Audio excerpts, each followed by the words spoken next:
I end up finding a different coolant leak, which it just couldn't be left. I needed to do something. It was kind of major. So I work away from home. I've been away for a bit. Come back. It's only been sort of one swing away, and there was a lot of coolant bay leaking. So yeah, I need to dive in to do it. So yeah, let's get into it and find out what's going on. So to access the thermostat, we're just going to pull off this front panel here, and I may do this side panel here, but I'll just see how we go.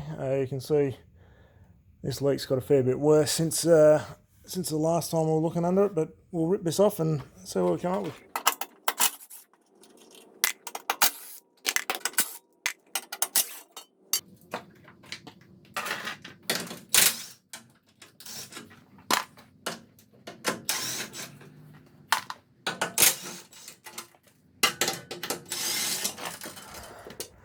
Alright guys, so as you can see, I've got all the underpans panels off. There's a fair bit of coolant leaking down this side of the engine.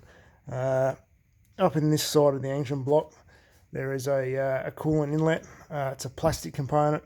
I'm fairly certain that has sprung a leak on me, so change of plans. We're going to attempt to rip that out. It's not going to be a fun job, but first step, we'll drain this coolant. I'll pull this thermostat out of the way, and we'll whack that back in, or the new one in, and then we'll move on to this.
One thermostat out.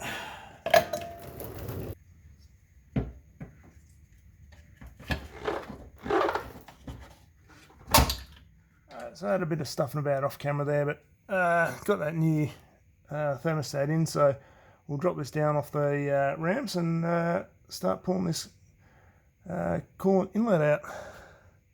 Alright, so I've taken this left-hand side front wheel off. I want to get access so behind the guards and behind this guard liner here, so I'm actually going to pull this whole lot out and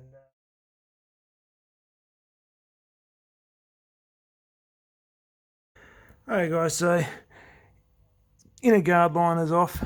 I've also taken all the heat shielding out from there. Here's all those little parts, so that's all in there. Now you can see, try and get the light in there.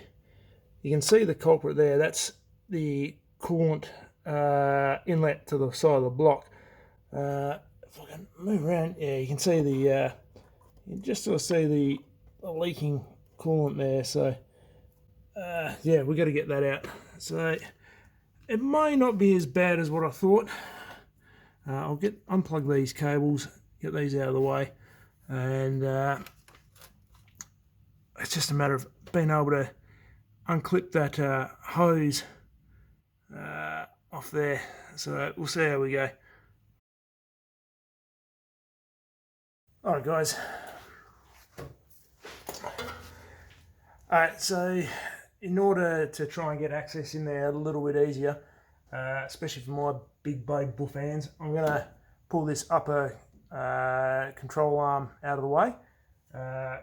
Pretty much it's just the upper and your two pivot points up here, sway bar, and your level height sensor, which is just in here. So a little tip for all these ball joints: loosen that nut off, leave it on a bit, just give it a whack right here, it'll shock it.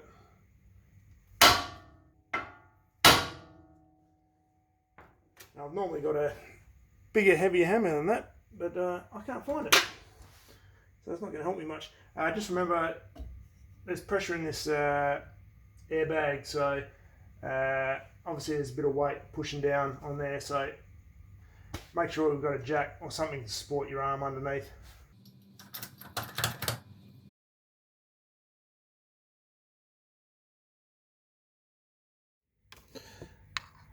Suspension arm out of the way, we've got a little bit clearer view. So there's that, you can see the top bolt there.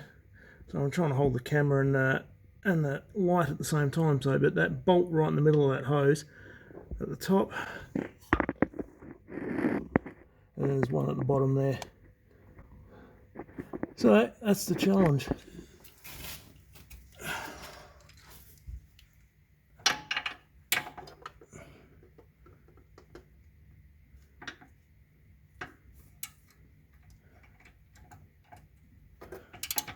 I'm really not looking forward to putting these two bolts back in. I'll give you the tip.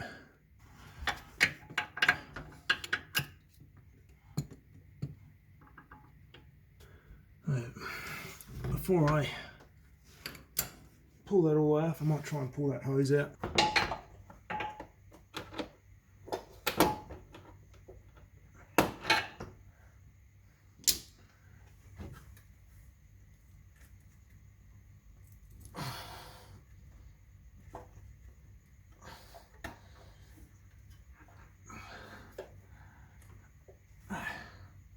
That's the hose off.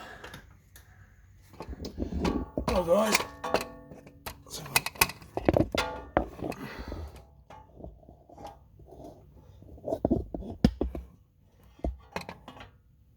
as you can see that, well, you can see it or not,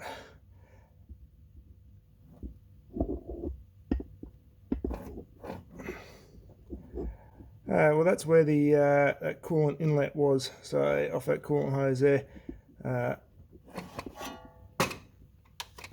Well, as you can see, there's the EGR, I believe it's the EGR pipe that come off the charge inlet or the turbo inlet. I've taken that off there just so I can get my hand in that area.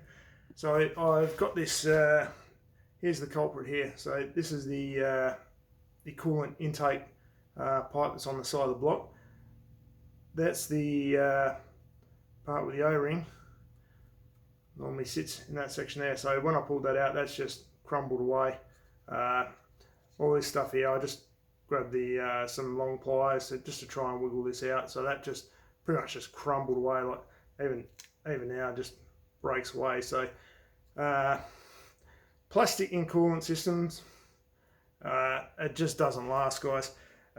This has been in, well, pretty much since this car has been used. So that's 360,000 Ks on this way intake, on this cooling system. So this has never been changed since I've owned the car. It's one of those things I've kind of put it off. It's not as common a fault failure as the outlet at the top of the V. So I've sort of haven't got onto this one any earlier, but it's definitely something. If you got a D3 with a 2.7 or a D4 with a 2.7, definitely I'd consider changing this out. So, well, I don't know what time it is. It's late at night. I'm going to see if I can get another one of these tomorrow. it shouldn't be too bad. I don't think it's an expensive part from what I've seen online either. So hopefully we've got one in stock somewhere in Perth. We've got a couple of options, and yeah, we'll whack this in tomorrow. So don't forget to like and subscribe. Throw a comment below if you want. I try and respond to everything that comes up at the moment. I'll probably leave this video here for now. We'll edit another one for the reinstall, and we'll see you again next time, guys. Cheers.